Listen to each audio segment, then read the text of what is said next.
நண்பர்கள் அனைவருக்கும் வணக்கம். இன்னைக்கு நம்ம இந்த வீடியோல தமிழகத்தில் மீண்டும் பல மாவட்டங்களில் கனமழை என்ற அறிவிப்பு வெளியாகி இருக்கு. ஸோ அதை பத்தி தான் இப்ப நம்ம பார்க்க போறோம். தமிழக பகுதிகளின் மேல் நிலவும் வளிமண்டல மேலடுக்கு சுழற்சி காரணமாக பல்வேறு பகுதிகளில் மழை பெய்து வரும் நிலையில் வருகின்ற 18ஆம் தேதி வரை மழைக்கு வாய்ப்பிருப்பதாக சென்னை வானிலை ஆய்வு மையம் தெரிவித்துள்ளது.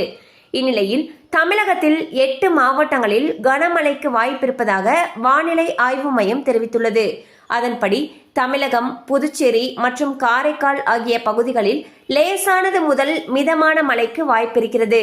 இதேபோல தமிழகத்தில் உள்ள கன்னியாகுமரி, திருநெல்வேலி, தென்காசி, மதுரை, தேனி, திண்டுக்கல், திருப்பூர் மற்றும் ஈரோடு ஆகிய 8 மாவட்டங்களில் கனமழைக்கு வாய்ப்பு இருக்கிறது.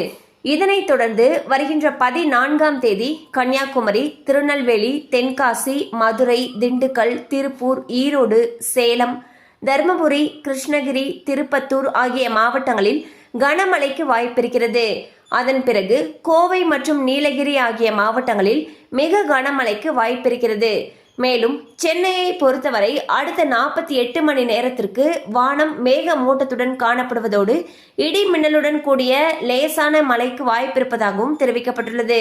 ஸோ பாத்தீங்கன்னா தமிழகத்தை பொறுத்த வரைக்கும் வரக்கூடிய 18ஆம் தேதி வரைக்கும் பல மாவட்டங்கள்ல கனமழைக்கு வாய்ப்பிருப்பதாக சென்னை வானிலை ஆய்வு மையம் அறிவிச்சிருக்காங்க.